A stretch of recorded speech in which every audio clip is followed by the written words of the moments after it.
It is a great joy and honor to come into your homes and your minds with a message of empowerment and enlightenment. This is Emmanuel Mensah, a co-founder of the Eagle Mentality Group. At the Eagle Mentality Group, we teach and propagate information about the power of thought, universal laws and principles, and how our thinking or thoughts and these laws come together to create our realities. All human beings are creating their realities, be it individually or collectively. All human beings that have ever lived and they are no more here did the same thing, and all of us alive here are doing the same thing, and those here to come will do the same thing, because that is the essence of our living. We are here to co-create with the forces in the universe, and that is to participate in the evolution of our own selves, and all of us put together the evolution of the universe. And so this is not anything that we have to enter into argument. You don't have to believe it. You don't have to accept it. But once again, your denial or whatever view you may hold about this truth doesn't necessarily make it a false statement. And so today we are going to look at, or I'm going to speak to you on a very important theme or topic. And that is what I call it chaos. So today's topic is every great and beautiful thing that has ever been created came out of an apparent chaos. I repeat, every great thing or beautiful thing that has ever been created by human beings, or even natural things, came out of an apparent chaos. But before we go on, I just want to take this opportunity to appeal to you to click on the subscribe button if you haven't done that, and circulate this message in your network, and let us come together, team up to create a community, society, nations that are full of men and women who understands principles and the laws in the universe, and co-creating positive and wonderful lives. If you have already done that, we just want to appreciate you, and we say we thank you. Therefore, continue to circulate the message, and let us keep on spreading the word. And so today we are looking at chaos, or what we may call it chaos, an apparent chaos. Everything that has ever come into existence that we call beautiful, magnificent, great, came out of chaos. And I'm going to begin with natural things. Normally, we pay money. We take our own money. Then we travel far into the far lands to view natural things that we call beautiful, mountains, valleys, and some of these things. And when we watch those things, we don't actually analyze and even come to the understanding that the mountain or the valley you are seeing came out of an apparent chaos, even though we were not there to see. It is the movement in the belly of the land or the ground that gave birth to the valley or the mountain. But in the process, the original vegetation was destroyed. Even animals and other things in that area were destroyed. But out of that chaos, today, we are viewing it as a natural beauty. So that is how our life is.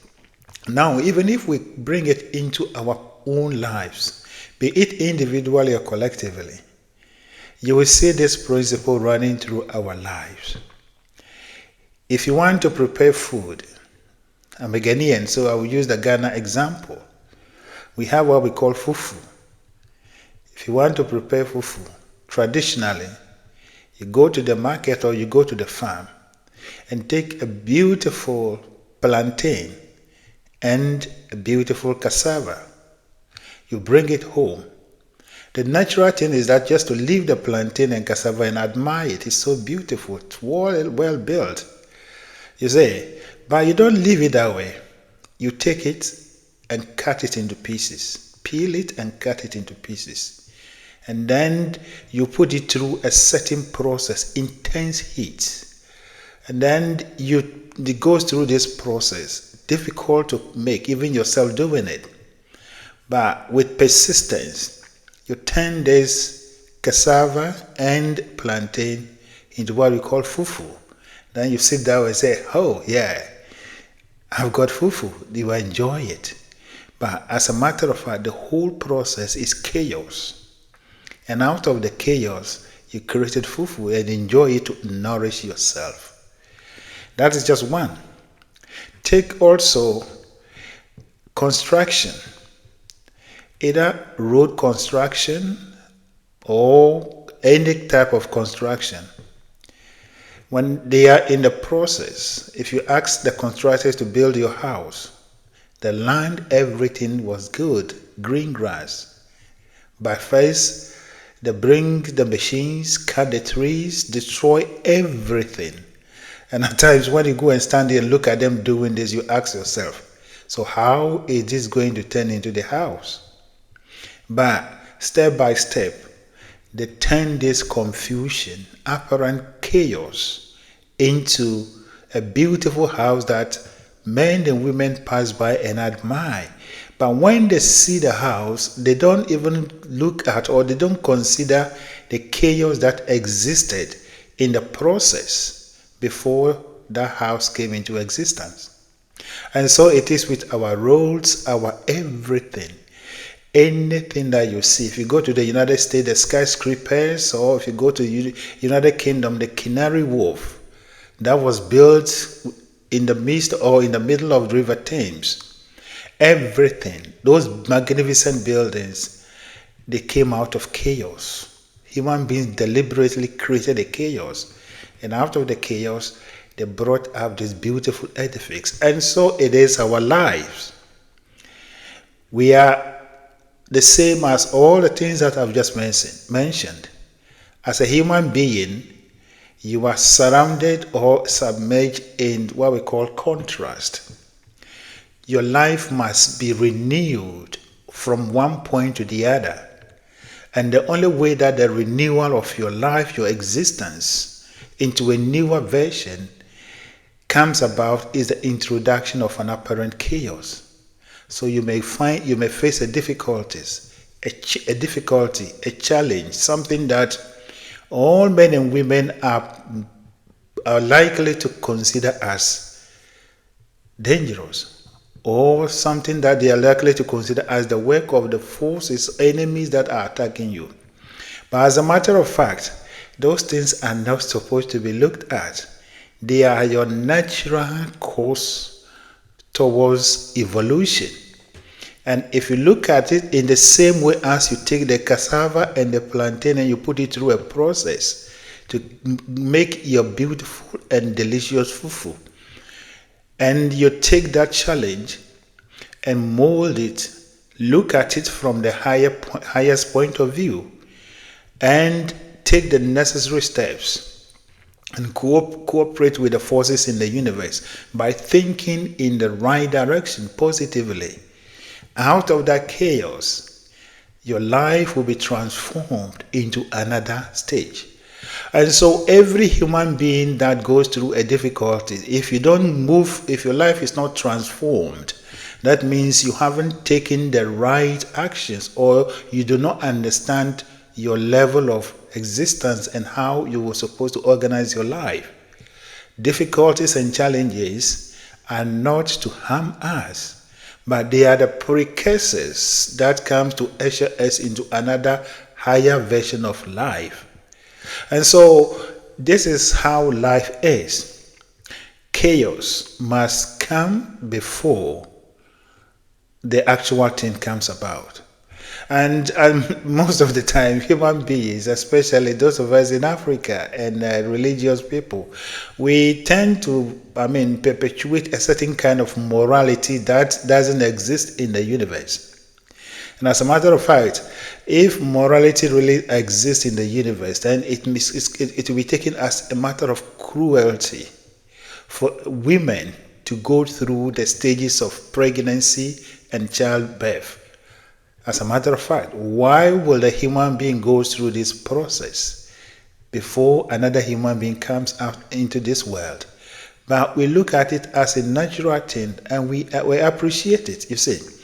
So that if it is actually based on the human morality, that process will be called, will appeal to God to change it. But that is not the case. And so it is with all other things. There is no morality in the universe. What we have is law. And if you obey the law, the results will come to you. And so it is with your life. Be it individuals or collectively as a group. You will face challenges, difficulties, circumstances. But the response, your attitude, and respond to the challenge and the difficulty make or make your life defines you. Whether you have evolved or you've regressed or you are stagnant. You see, and so these things that we go about around and we think we have to pray against, we have to prevent and other things. Yes, we don't have to get up and look for difficulties. We don't have to get up and pray for difficulties. But most of these things comes even when we are doing everything that we are supposed to do. So when they come, all you have to know is that it is your natural course of evolution, and therefore embrace it and look at it from the positive point of view and ask yourself, how can I make this better? What can I make out of this apparent confusion and chaos? And then begin to cooperate with the forces in the universe. If you open your mind and you take away out all negativity and embrace the challenge, you will be moved by the God in you, the forces in the universe. You get impulses. New things will come, new people will come in your way to support you, to turn your difficulty or challenge, the apparent difficulty or challenge, into opportunity that will bless yourself and human beings around you. That is how everything that humanity has brought into this world as our creation came about. Every idea, every invention, every magnificent thing that we are seeing came about as a result of people understanding this principle, you see. And so chaos is necessary in our life. And I would say it's more like, I would say it's a necessary evil.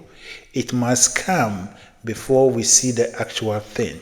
You see, just as a woman must go through the pains of childbirth before we see the baby in our hands and dance and rejoice to welcome him or her. It is the same way your prosperity, your health, your everything, your fame will only come only when you transcend your apparent chaos, challenge. And out of that, you evolve into another being, a new being. And so let us take this understanding. And as I've always been saying, I always appeal to my fellow Africans. We are the people who do not have the understanding about this. Everything that we have as our challenges, either we pray to God for answers or we ask for people to help us. And even if we are doing that, we do that in a negative or with a negative mental attitude. That is not the case. And that is why we are not growing. That is why nothing great is coming out of us. Our difficulties and challenges, individuals and collectively as groups or whatever, tribes, nations or whatever, are our own opportunities. And we need to have the right mental attitude. Just as the constructors and his workers must break the land, destroy the vegetation, dig and create a foundation and then erect the actual building for us to see and like it. In the same way, you must embrace your challenges, dig into it, and allow the forces in the universe move you to turn it into opportunity, you see. And so you are here as a creator, and every day, every moment you are creating. But you got to understand these principles. When you speak to people, wherever you go, whoever you speak to, they rather emotionalize and look at their challenges in the form or in a negative form, seeking sympathy, trying to win favors from human beings. Those things will not take you anywhere. How far can your fellow human being help you? At what point? They have their own challenges, they have their own issues to deal with. But when you turn to yourself within you and depend on that power within you, the right people, the right circumstances will be created for you, that the people you are crying for will no more be a matter. It's a universal fact. And so chaos or apparent confusion and chaos are the precursors that leads to, or precursors to, a new birth, a new life. Every human being must, in every stage or at all any staging point, must have a new birth, a renewal of life. And this birth begins with you having a particular challenge. And if you don't address the challenge well, then you will abort your new birth. You will stifle it or you will destroy it, you see. And so let us become awakened to this. The work we are doing here is to expose you to the power in your individuality and the forces, the support that you have in the universe for you to co-create your life. If we are able to do this and scan through our communities, our societies, our nations, there are more difficulties and challenges. If we will not attribute them to the work of the Europeans, the work of the colonial masters, the work of this and that, but we embrace it and tell ourselves, this is where we are. How can we make the most or the best out of it? How can we create a newer version, even upon all that has happened? How can we create a newer version of life that we can call the new African? That is where we are missing the point. That's the point we are missing, you see. And so our leaders and social and political figures always stand up, and we want to blame the Europeans. If it is not slavery, it is colonialism, it is exploitation. No one is denying all these things. They happened. But they are like the scars on our skins. However, whatever you will do, the scars will not go away. You will even end up creating it more or enlarging it to a bigger one. But you have to find a way to love it as part of your body. You see, and so it is. We have already gone through all these things. These are the chaos that we must use them. We have to be motivated by them and to use them to create a newer version of our lives, a newer version of the African. And so this is the time of enlightenment. This is the time of knowledge. This is the time of understanding. Let us rise up. Let us not look back to all these things. I always personally, and it's a universal truth, past histories, past events, whatever thing that we have gone through, be it on individual level or collectively as a group of people that we call history, is supposed to be looked at as the interior mirror in your car. It is only to be glanced at or through for at least to see what is happening at your back. But that is not your focus. Your focus is the giant windscreen. If you make that mistake, or if you are ignorant enough and you begin to stare into your interior mirror, then you are inviting confusion, distraction in front of you. For you're supposed to keep your eyes on what is on the road. That is where you are going. So what has happened to us, what has ever happened in our lives, is behind us. We can glance at it and let it be a guide. But the most important thing is what is ahead of us. What do we make out of our past histories, our past situations? How can we take them and create something beautiful, positive out of them? And say, yes, this is where we used to be. This is where we are. By the power and the energy that is in us, we have co-created with the forces in the universe a better version of the African people, of the African continent. That we invite human beings from all over the world to come and taste and enjoy what we have become out of the apparent chaos and confusion. That is the message for you. You will know the truth, and the truth shall set you free. And so that is what I have for you. It is my belief and my prayer that the power that you are, the God that you are, that is lying within you and the forces in the universe, you have your own personal awakening to this and begin to empower your colleagues, your fellow people around you. And let us come to this understanding that whatever thing that has happened in our life, whatever thing that is happening in our life that appears to be chaos, your life is not confusion, it's not chaos. It is an opportunity, it is an invitation. And behind that apparent chaos is a beautiful and a wonderful life. That is that rebirth of your individual or collective life of all of us. Thank you. And so before I sign off, I just want to make the appeal once again. Please click on the subscribe button and circulate this message in your network. Let us come together to make ourselves the better version of ourselves, for ourselves and humanity in general. Thank you, and God bless you.